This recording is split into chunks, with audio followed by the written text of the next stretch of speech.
The air itself must have felt different. After 70 long years, the chains of Babylon had been broken. A decree from Cyrus the Great, the Persian king, echoed through the land. It was a proclamation of freedom. The Jewish people could go home. Imagine the tears of joy. Picture the elders whose parents had spoken of Jerusalem with a deep and abiding sorrow. They had only known the stories. They had only heard the songs of Zion sung in a foreign land. Now, they were packing their few belongings. They were preparing for a journey back to a home they had never seen. It was a pilgrimage of hope, a return to the land promised to their fathers. Upon their arrival, the sight must have been shocking. Jerusalem was not the grand city of their ancestors' tales, and at its heart, on Mount Moriah, was the most painful sight of all. The Temple of Solomon, the dwelling place of God on earth, was a desolate heap of rubble. Yet, amidst the devastation, hope took root. The first thing they did was rebuild the altar. In the second year of their return, they laid the foundation of the new temple. It was a moment of profound emotion. Opposition began to surface almost immediately. The neighboring peoples, the Samaritans, saw the resurgence of Jerusalem as a threat. They began a campaign of harassment and intimidation. They sent letters to the Persian court. They spread lies and accusations. Eventually, an official decree came from the Persian king Artaxerxes. It commanded that the work on the temple must stop. The years began to pass. 1 year turned into 5. 5 turned into 10. A decade and a half went by.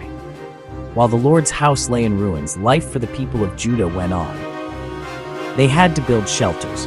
They began to panel their own homes with fine wood. The problem was the stark contrast. They walked past the desolate Temple Mount every day. They saw the abandoned foundation, and then they went home to their own well-crafted houses. They had convinced themselves that the time was not right to rebuild the temple. They would say, "The time has not yet come." It was easier and safer to focus on what they could control: their own farms, their own families, their own homes. The temple was meant to be the heart of the nation, the place where God dwelled among them. With its heart in ruins, the nation itself was languishing. Into this atmosphere of apathy and misplaced priorities, a new voice emerged. It was the voice of the prophet Haggai. He wasn't offering gentle suggestions.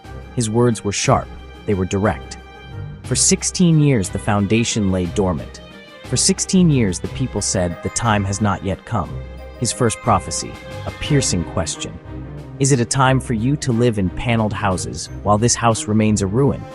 The question hung, heavy with accusation. It forced them to face the contradiction they ignored. You have planted much, but you have harvested little. You eat, but you never have enough. You drink, but you never have your fill. You put on clothes, but are not warm. You earn wages, only to put them in a purse with holes in it. Drought had come upon the land. The grain failed. The new wine failed. The olive oil failed. Why, asks the Lord of hosts? Because of my house, which remains a ruin, while each of you is busy with your own house. It was a powerful lesson in divine economics. When God's priorities are neglected, human efforts will ultimately fall short. The path forward was clear. They had to put God's house first. The words of the prophet did not fall on deaf ears. The message hit its mark. A profound change swept through the community.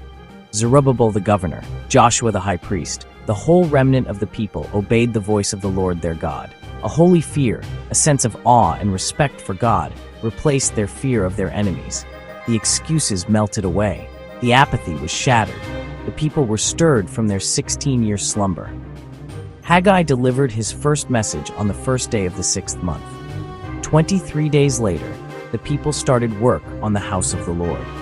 They went up to the mountains. They brought down timber. They began to build. Every stone that was laid, every beam that was raised was an act of faith.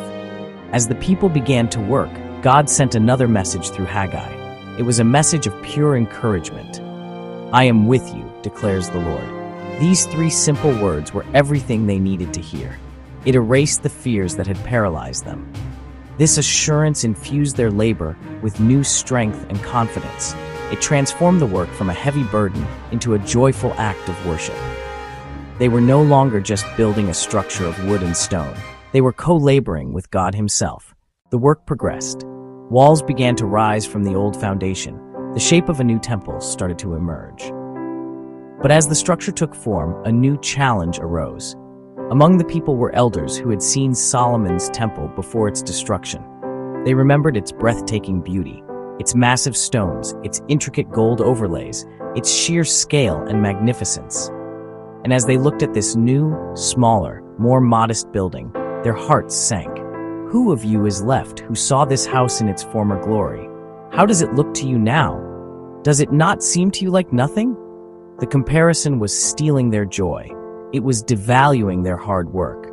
The ghost of Solomon's temple threatened to do what their enemies could not: stop the work once again. Discouragement is a subtle poison. It makes us despise the good we can do because it is not the perfect we can imagine. The people were pouring their best efforts into this new house. They were using the resources they had. They were giving sacrificially. But it was not enough to replicate the splendors of Israel's golden age. They were a poorer, smaller community. This reality was disheartening. It was easy to feel that their efforts were second-rate, that this new temple was a pale imitation. They needed a new perspective. They needed to see their work not through the lens of human memory, but through the eyes of God. Just as this new wave of discouragement began to crest, God spoke again through Haggai. His message was a powerful antidote to their feelings of inadequacy. Be strong, Zerubbabel. Be strong, Joshua. Be strong, all you people of the land, and work. For I am with you, declares the Lord of hosts. My spirit remains among you. Do not fear. Their strength was not in the quality of their materials, but in the presence of their God. Then Haggai delivered a stunning prophecy. In a little while, I will once more shake the heavens and the earth, the sea and the dry land. I will shake all nations, and what is desired by all nations will come. The glory of this present house will be greater than the glory of the former house, says the Lord of hosts. Imagine hearing that while standing before a humble building. The future glory would be different, not material wealth, but divine presence. The desired by all nations would come to this temple.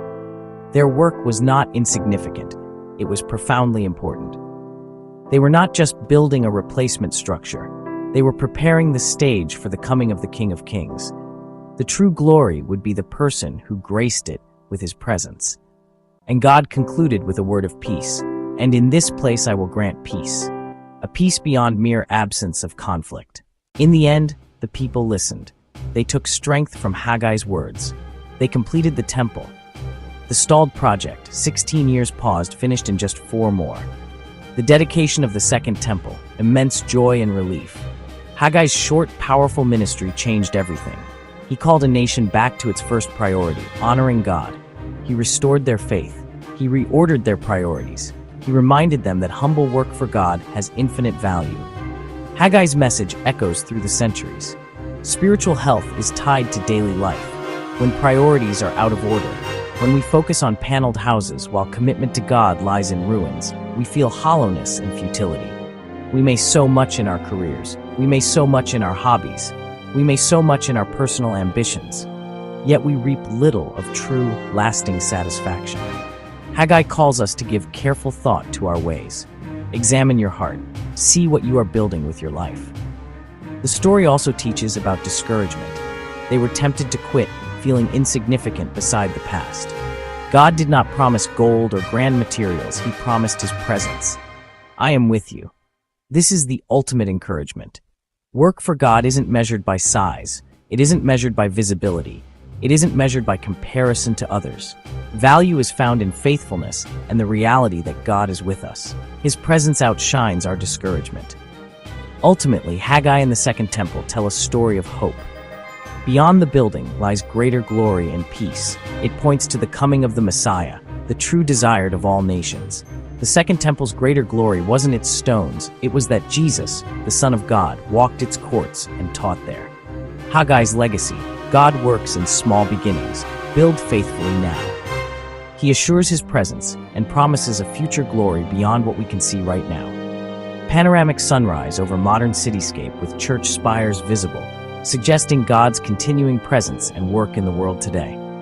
Silhouette of person in prayer against golden sunset sky, hands raised in worship, embodying the timeless message of putting God first.